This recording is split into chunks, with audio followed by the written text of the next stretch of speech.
Welcome back to the channel. In my last video, I showed you how to disassemble, clean, and lubricate your gas blowback Thompson M1A1. This time, I'll show you the same with your gas magazine as well as fixing leaks, which seem to be a frequent problem with these mags. You'll need a Phillips head screwdriver, a gas valve tool made for WE mags, Superlube Lubricant, as well as silicone oil and O-rings if your rings are in bad shape. The disassembly is simple enough. There's one screw on the bottom that needs to be taken out. I am using the Phillips head screwdriver here to take it out.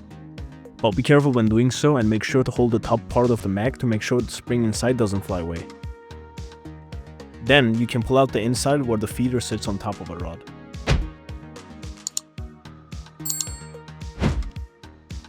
The O-ring that sits on the inside seems to not stay on the bottom side of the feeder but rather the magazine itself, which is a part of the leaking issue as well as poor metal casting. Go ahead and take out the bottom O-ring, and you can also take out the magazine follower. Pull out the two metal parts on the side.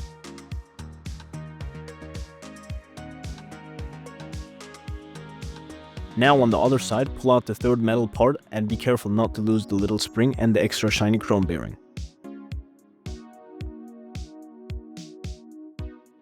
Next, the gas output valve can be taken out using the valve tool.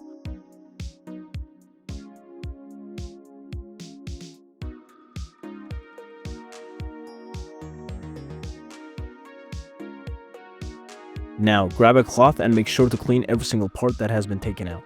There are some dust and oil on the parts that needs to be cleaned before lubrication so we don't build up grime.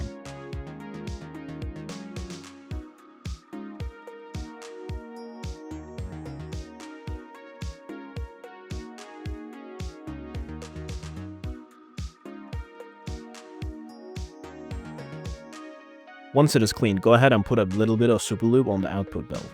Here, I've got a bit too much, but I'll use it for the rest of the parts too. Make sure that there's a thin layer of oil everywhere, and the same with all the metal parts. Too much oil in one spot isn't too bad because you can thin it across the rest of the surface or on other parts.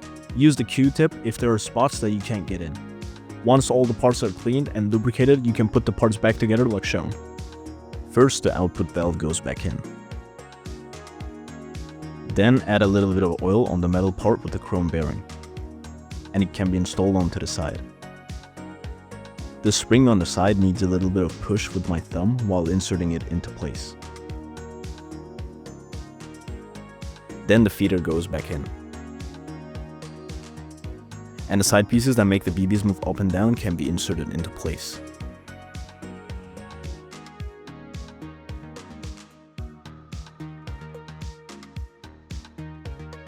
Now, the O-rings are the main reason for leaking. This happens because they jump out of place like seen earlier when the magazine was disassembled. I'm not entirely sure, but it seems that the bolt of the Thompson is too hard for the magazine to handle. Every single magazine that I have holes from the casting on the inside. And bear in mind, I have 4 of these. And I think what happens is when there are no more BBs inside the magazine and the bolt locks back, it pushes the O-ring out of place. So give the O-ring a thin layer of oil and put it back into place. It's kinda hard to put the O-rings into place, so use both thumbs to hold one corner down at a time and drag it across the other corners. And don't forget to give the spring a little bit of oil too. Now insert the inside of the magazine from the opposite side and turn it once it's all the way in. It may need a couple of tries when you insert the spring. Just check the O-ring every time to see if it jumped out of place.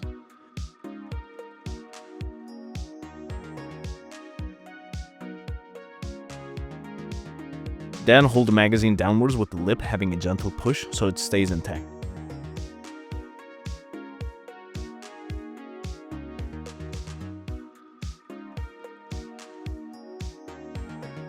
Insert the bottom piece while holding down the spring. Then tighten the bottom screw.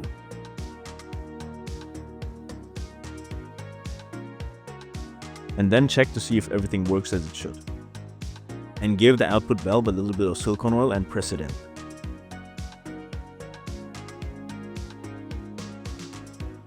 By now you should be done and all is left is to test it out. As always, thanks for watching and see you in the next video.